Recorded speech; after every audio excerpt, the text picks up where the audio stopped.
ఓం శాంతి.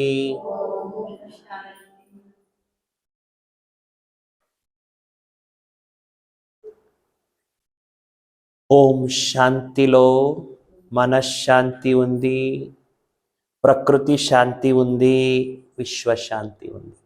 అందుకే మనము ఓం శాంతి అని చెబుదాం. మనమందరూ ఏ యుగంలో ఉన్నాము? సంగమయుగం.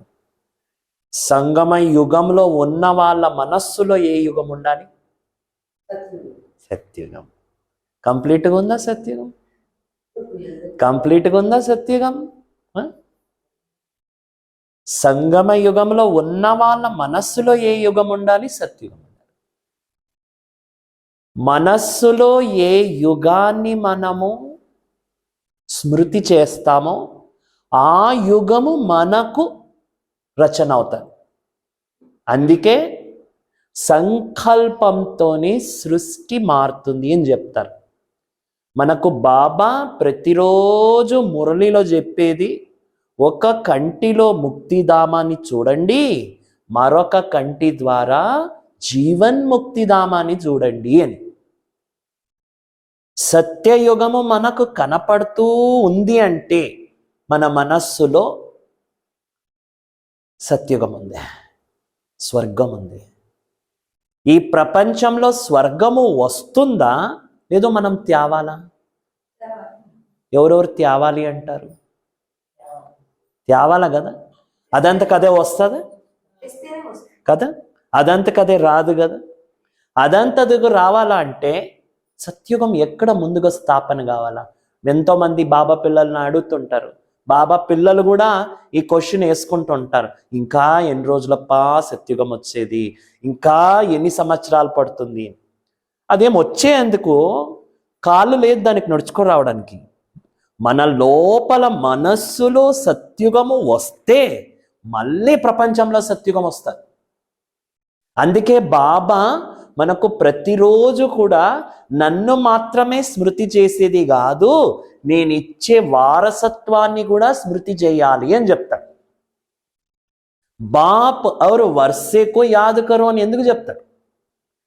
బాబాను ఒక్కటి గుర్తు చేసుకుంటే సత్యుగం రాదు, సత్యుగాన్ని కూడా గుర్తు చేసుకుంటేనే సత్యుగం వచ్చేది.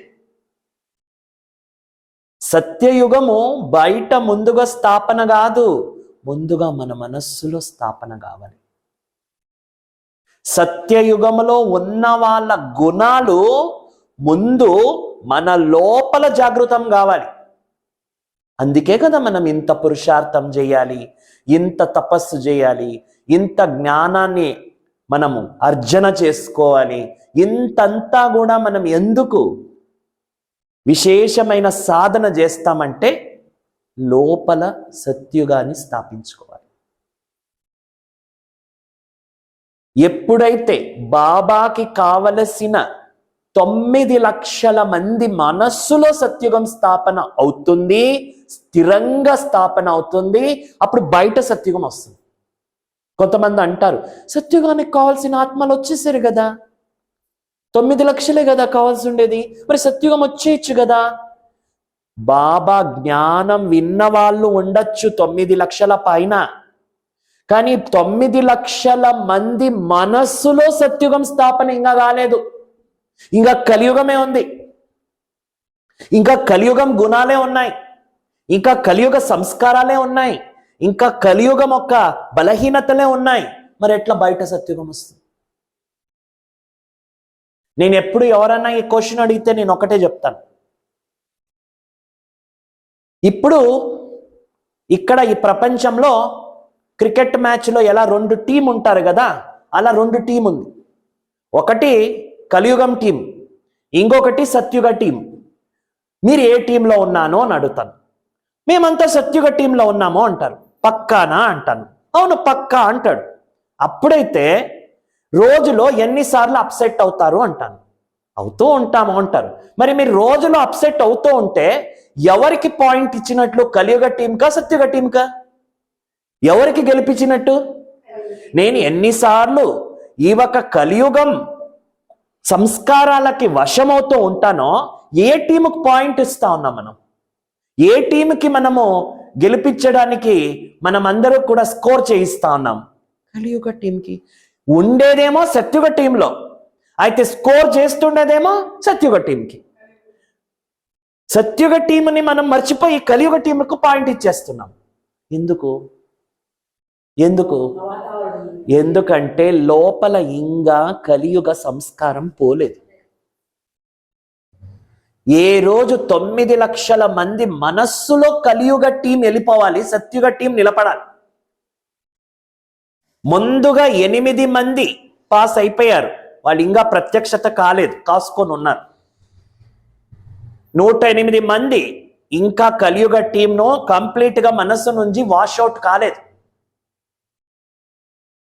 ఎప్పుడు 108 మంది రెడీ అయిపోతారు, అప్పుడు 16,000 మంది కూడా తయారవుతారు. 16,000 మంది తయారవుతారు.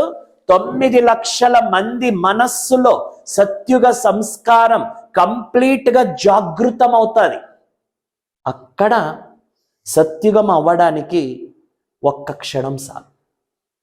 ప్రకృతి తన లీలలని, తన ఆటలని చూపించడానికి టైం ఏం ఎక్కువ వద్దు.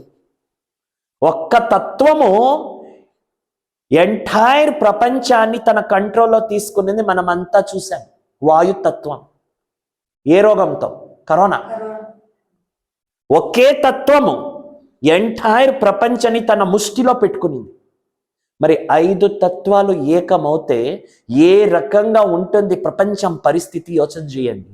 ఎంత టైం పట్టచ్చు ఈ కలియుగం అనేది వాష్ అవ్వడానికి? టైం లేదు, దానికి టైం పట్టదు. టైం ఎందుకు ఇచ్చాడు బాబా? ప్రకృతి ఎందుకు ఆగింది అంటే మన లోపల కలియుగాన్ని కంప్లీట్ వాష్ అవుట్ చేయని. మనం ఇంకా కలియుగ సంస్కారానికి వశమవుతున్నామంటే సత్యుగాన్ని స్ట్రాంగ్ చేస్తున్నాము కాదు, కలియుగాన్ని స్ట్రాంగ్ చేస్తున్నాం. ఏ రోజు మన మనస్సు కలియుగ టీంలో వెళ్లకుండా సత్యుగ టీంలోనే ఉంటారో, అలాంటి స్థిరమైన ఒక మనస్సు ఎప్పుడు అందరిలో కూడా రచన అవుతుంది, అప్పుడే వారు కంప్లీట్గా ఏ యుగంలో నిలబడతారో? సత్యుగంలో. అందుకే బాబా ఏమంటాడు? వచ్చే మీ కళ్ళకు కొత్త యుగం కనపడతా ఉందా? మీరు కొత్త ప్రపంచాన్ని స్మృతి చేస్తున్నారా? మనకి ఈ కళ్ళ ద్వారా ఈ పాత ప్రపంచాన్ని చూస్తున్నా కూడా 3వ కంటి ద్వారా సత్యుగమే గుర్తు రావాలి. మన దృష్టి అంతా కూడా సత్యుగం వైపే వెళ్ళాలి. ఎప్పుడు 9 లక్షల మంది దృష్టి కంప్లీట్ గా సత్యుగం పరంగానే మారిపోతుంది, సృష్టి ఈజీగా చేంజ్ అవుతుంది. ఒక్కరు ఇద్దరు నుండి ఈ సృష్టి మారదు. 9 లక్షల మంది సత్యుగంలో అడుగు పెడతారు కాబట్టి 9 లక్షల మంది కూడా దృష్టి మార్చుకోవాల్సి వస్తుంది. అది ఇంకా రాలేదు. ఇంకా అది ఆ రేసులోనే ఉన్నారు అందరూ, ఇంకా ఆ రేసులోనే ఉన్నారు. కానీ ఆ ఒక్క ఏమంటారు, పరుగు పందెంలోనే ఉన్నారు. ఇంకా ఆ పందెంలో ఇంకా ఎవరు కూడా నెగ్గలేదు, ఇంకా దాని ఒక గమ్యం చేరుకోలేదు. ఈరోజు మన ఒక పురుషార్థం అటువైపు వెళ్తాది. సత్యుగ సంస్కారాన్ని మనం వదలకుండా స్ట్రాంగ్గా లోపల పెట్టుకుంటాం. ఆ రోజే ఈ సృష్టి పరివర్తన అవుతుంది. అందుకే బాబా ఏమంటాడు? మీకు ఈ కలియుగంలో ఉన్నా కూడా సత్యుగం గుర్తు రావాలి. అంటే ఏమి? మనం ఉండేది కలియుగమే, కానీ మన లోపల కలియుగం ఉండకూడదు. మనం కలియుగంలో ఉండాలి, కానీ మన లోపల కలియుగం ఉండకూడదు. బోటు నీళ్లపైన ఉంటే మంచిది, కానీ నీళ్లే బోట్లో ఉంటే అలా అయిపోతుంది. మనము కలియుగంలో ఉన్నా మన లోపల కలియుగం ఉండకూడదు.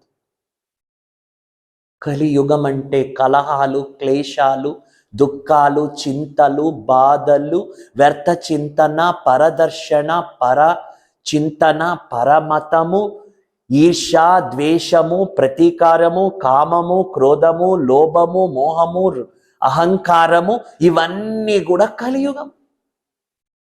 ఖుషి, శాంతి, శక్తి, ప్రేమ, పవిత్రత, జ్ఞాన స్వరూపము, ఆనంద స్వరూపము, ఏ రకమైనటువంటి స్వార్థం లేనిది, శుద్ధమైనది, నిర్మలమైనది, నిశ్చింతమైనది, నిమిత్తమైనది, నిష్కల్మషమైనది, నిర్విఘ్నమైనది, ఇది సత్యుగం గుణాలు. మరి ఆ గుణాలే మనలో ఇంకా ప్రవేశం కాలేదు అంటే సత్యుగం ఎక్కడొస్తుంది? మనం ఇంకా ఆ గుణాలని ధారణ చేసే దాంతోనే పురుషార్థంలో మునిగిపోయాము అంటే సత్యుగం ఎక్కడొస్తుంది? అందుకనే బాబా ఏమంటాడు, సత్యుగాన్ని స్థాపన చేసేటువంటి సామర్థ్యం మీ చేతిలో ఉంది అంటాడు. ఎలా స్థాపన చేసేది సత్యుగాన్ని? మన కర్మల ద్వారా స్థాపన చేసేది. ఎలా స్థాపన చేసేది? కర్మల ద్వారా. అందుకే ఏమంటారు, కర్మో రక్షిత రక్షిత. మనుషులు అనేది ధర్మో రక్షిత రక్షిత.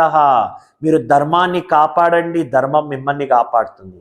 కానీ భగవంతుడు ఏమంటాడు, మీరు కర్మని కాపాడుకోండి, కర్మ మీకు మారిపోతుంది, భాగ్యంగా మారిపోతుంది. మన పురుషార్థమంతా కూడా స్వపరివర్తనలో ఉండేది. ఎక్కడ ఉండేది మన పురుషార్థము? స్వపరివర్తన. పేరే ఎంత బాగుంది చూడండి, వర్తన. పరివర్తన అంటే ఏంటి?